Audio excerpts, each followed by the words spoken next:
আসসালামু আলাইকুম প্রিয় দর্শক, একটা শিরোনাম আপনাদেরকে আগে দেখাই। এটা প্রথম আলো থেকে নিয়েছি। শিরোনামটা হচ্ছে বিনা প্রতিদ্বন্দ্বিতায় বিএনপিপন্থী আইনজীবীদের বিজয়ী ঘোষণা। এটা ঘটনাটা শরীয়তপুরের, শরীয়তপুরে জেলা আইনজীবী সমিতির নির্বাচনে বিএনপির 15 জন প্রার্থী ছাড়া আর কেউ প্রার্থী হননি। অতএব যদি আর কেউ প্রার্থী না হয়ে থাকেন, প্রত্যেকটা পদে একজন করে প্রার্থী, তাহলে কী হবে? সবাই বিনা প্রতিদ্বন্দ্বিতায় নির্বাচিত হয়ে গিয়েছে। জাতীয় নির্বাচনে যেমন এবার একটা আইন করা হয়েছে, সেটা হলো যদি কোনো নির্বাচনী এলাকায় মাত্র একজন প্রার্থী থাকেন, তাহলে সেখানে না ভোটের অপশন থাকবে। তো এটা তো জাতীয় নির্বাচনের ঘটনা, তাই না? আর এটা তো জাতীয় নির্বাচন নয়, এটা একটা আইনজীবী সমিতির নির্বাচন। তো সেখানে যদি একজন মাত্র প্রার্থী থাকে, তাহলে বিনা প্রতিদ্বন্দ্বিতায় নির্বাচিত হতেই পারে। এটা নিয়ে তো কারো আপত্তি থাকার কথা না, বরঞ্চ খুশি হতে পারেন যে একজন মাত্র লোক ছিল, অতএব ব্যালট পেপার ছাপাতে হয়নি, সবাই খরচও হয়নি, এবং নির্বাচনের জন্য যে খরচপাতি হয় সেটাও হয়নি। ভালো, অপচয়ের থেকে রক্ষা পাওয়া গেছে, জাতির অর্থনৈতিক অবস্থা এখন সামনের দিকে যাবে, এগুলি ভেবে আপনি কিন্তু মনে মনে শান্তি পেতে পারেন। কিন্তু এই শিরোনামের ভেতরে গেলে আপনি কি পাবেন? সেই ভেতরে যাওয়ার আগে আমি বরং আরেকটা পত্রিকার একটা শিরোনাম পড়ে শোনাই। সেটা হলো দৈনিক কালের কণ্ঠের শিরোনাম। কালের কণ্ঠের শিরোনামে কি আছে? যে মনোনয়ন দাখিলে বাধা, বিনা প্রতিদ্বন্দ্বিতায় জয়ী বিএনপিপন্থী আইনজীবীরা। এখন এই শিরোনামটা পড়ে আপনার কাছে একটু খটকা লাগছে না? যে মনোনয়ন দাখিলে বাধা কেন? কে কাকে বাধা দিল? অথবা বাধা দেওয়ার ফলে কি হলো? বাধা দেওয়ার ফল হলো যে বিএনপি প্রার্থীরা ছাড়া আর কেউ মনোনয়নপত্র দাখিলই করতে পারেনি। এই শিরোনামটাতে একটু ভুল আছে। ভুলটা কোথায়? ভেতরে নিউজটা পড়ে আমি জানি বুঝলাম। ভুল হলো মনোনয়ন দাখিলে বাধা নয়, কিন্তু আসলে মনোনয়নপত্র তুলতেই দেওয়া হয়নি আর কাউকে, অন্য আর কাউকে মনোনয়নপত্র তুলতেই দেওয়া হয়নি। এই নির্বাচনের তফসিল ঘোষণা করা হয়েছিল এই মাসের 2 তারিখে। কথা ছিল 25 তারিখে নির্বাচনটা হবে, এবং গত রোববার মনোনয়নপত্র সংগ্রহ এবং জমাদানের নির্ধারিত দিবস ছিল। সেদিন ওই সমিতি ভবনের নিচতলার হলরুমে 5 সদস্যের নির্বাচন কমিশন বসেছে। তারা বসে মনোনয়নপত্র বিক্রি শুরু করেছে। ঠিক এ সময়ে হলরুমের দরজার সামনে বিএনপি সমর্থিত আইনজীবীরা অবস্থান নিয়েছে, এবং ওখানে বসে তারা স্লোগান দিয়েছে, এবং অন্য কোনো প্রার্থীদেরকে সেখানে ঢুকতেই দেয়নি। তা না ঢুকলে তারা মনোনয়নপত্র সংগ্রহ করবে, সংগ্রহ করতে পারেনি, জমাও দিতে পারেনি। খুবই ইন্টারেস্টিং। কিন্তু আপনি মনোনয়নপত্র তুলতেই পারবেন না। এটা আগে আমরা দেখতাম সাধারণত এই ধরনের ঘটনা ঘটতো। কিছুদিন আগে আরও আমি একাধিক নির্বাচনের খবর পেয়েছি, অন্তর্বর্তীকালীন সরকারের সময় হয়েছে, এবং ইন্টারেস্টিংলি আমাদের সাংবাদিকদের মধ্যেও হয়েছে। অনেক জায়গায় নির্বাচনই হয়নি, নির্বাচন হতে দেওয়া হয়নি, নানা ছুতানাতায় নির্বাচন পিছিয়ে দেওয়া হয়েছে। আমি বিভিন্ন প্রেস ক্লাবের কথা বলছি। আমি এগুলো নিয়ে পরবর্তী সময়ে 2-1 দিনের মধ্যে আরেকটা স্টোরি করব, যে আমাদের মধ্যেও কী কাজ চলছে সারা দেশে, ঢাকাতেও চলছে, সেগুলো নিয়ে আমরা আলোচনা করব। আগে আমি আইনজীবীদের পার্টটা শেষ করি আজকে। তো কেউ ঢুকতে পারেনি। আচ্ছা, আমি না বুঝি না, এত আধুনিক হয়ে গিয়েছে, তো এই মনোনয়নপত্রগুলো অনলাইনে জমা দিলে তার কোনো ঝামেলা থাকে না। অনলাইনে তারা বলে দিত এখান থেকে ফর্ম পাওয়া যাবে অনলাইনে ওয়েবসাইটে, দিয়ে তারপর সেখানে জমা দিয়ে দিবে। গভর্নেন্স তো শুরু হয়ে গেছে। এটা করলেই তাহলে তার এখানে সামনে দাঁড়ায় থাকতে পারে না কেউ, কারণ দাঁড়ায় থেকেছে, কাউকে ঢুকতে দেয়নি।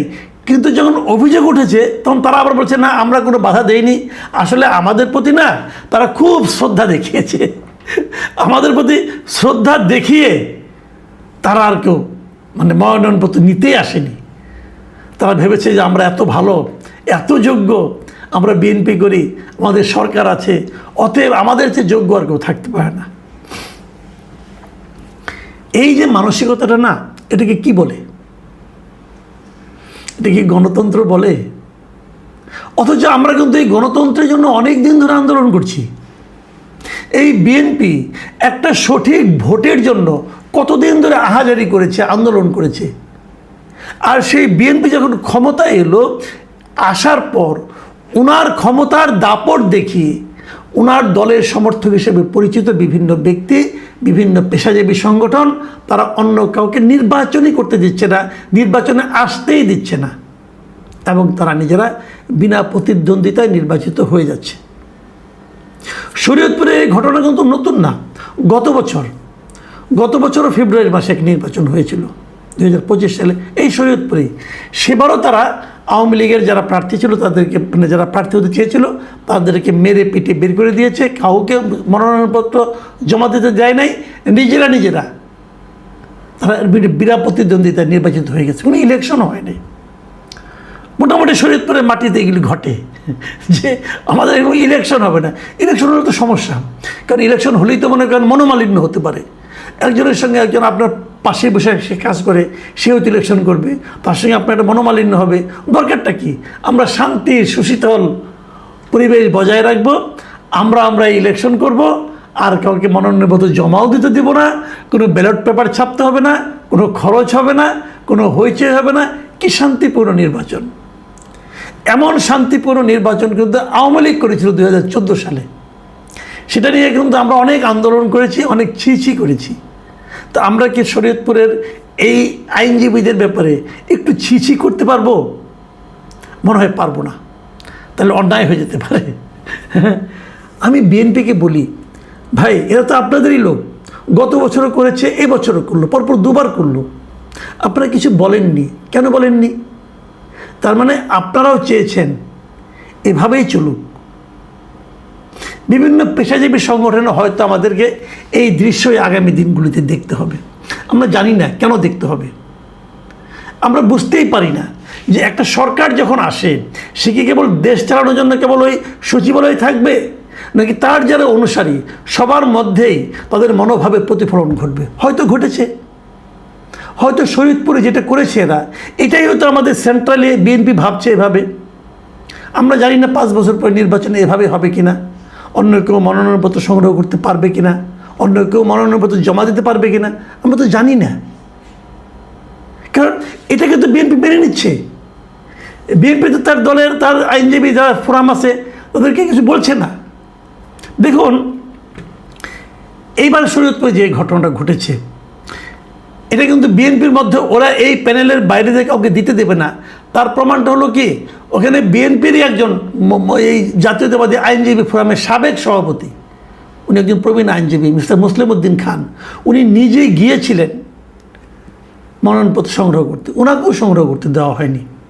আবার আরেকজন আইনজীবী মুরাদ হোসেন, উনি আবার ইসলামী আন্দোলন বাংলাদেশের একজন মানে আপনার আইনজীবী, উনিও এখানে সহসভাপতি পদে প্রতিদ্বন্দ্বিতা করা উনি এক ধরনের প্রস্তুতি নিচ্ছিলেন।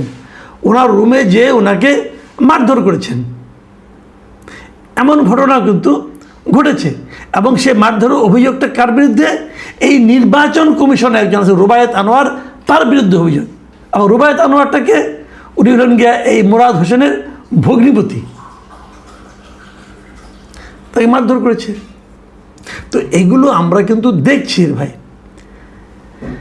আমি প্রথম আলো রিপোর্টারতে পাইলাম, ভেতরে একজন আওয়ামীপন্থী এক আইনজীবী রিপোর্টারকে বলেছে যে শরীয়তপুরের আইনজীবী সমিতির অধিকাংশ ভোটার আওয়ামী লীগ সমর্থিত। বিএনপিপন্থী আইনজীবীরা জানেন সবার অংশগ্রহণে ভোট হলে তারা জিততে পারবেন না, তাই 2 বছর ধরে আমাদের মনোনয়নপত্র সংগ্রহ করতে দেওয়া হচ্ছে না, রোববারও বাধা দেওয়া হয়েছে, অনেককে চেম্বারে গিয়ে গালিগালাজ ও হুমকি দেওয়া হয়েছে। এই যে আওয়ামী লীগের অভিযোগটা, এই অভিযোগটার ব্যাপারে আপনি কি বলবেন? বলবেন আমরা করিনি। তো আপনি করেননি, কেউ নির্বাচন আপনাদের প্রতিদ্বন্দ্বিতা করলো না, তো সেটাকে আপনারা কি বলবেন? সেটাকে এই যে লোকটা জিতেছে এখানে এই সাধারণ সম্পাদক পদে, মিস্টার মৃধা নজরুল ইসলাম, উনি কি বলেছেন শুনেন, আগে হাসেন, আগে শুনেন। উনি বলেছেন জাতীয়তাবাদী আইনজীবী ফোরাম থেকে একটি প্যানেল দেওয়া হয়েছিল, সেই প্যানেলের প্রার্থীদের প্রতি সম্মান দেখিয়ে অন্য আইনজীবীরা মনোনয়নপত্র সংগ্রহ করেননি, আমাদের কোনো আইনজীবী কাউকে বাধা দেয়নি। এই হলো যে ওনাদের প্রতি সম্মান দেখিয়ে কেউ সেখানে নির্বাচনে অংশ নেয়নি। আমরা চাই যে এই সম্মান দেখানো অব্যাহত থাকুক। জাতীয়তাবাদী ফোরাম যখন যেখানে নির্বাচন করেন ওনারা বিনা প্রতিদ্বন্দ্বিতায় পাশ হয়ে আসুক, তাহলে দেশে নির্বাচন কেন্দ্রিক একটা শান্তির সুবাতাস বইতে থাকবে। প্রিয় দর্শক, সেই সুবাতাসের যদি শীতল হাওয়ার একটু স্পর্শ আপনাদের গায়েও লাগে, নিজেদেরকে গর্বিত মনে করবেন এবং তাদেরকে আশীর্বাদ করবেন। এখন এ পর্যন্তই।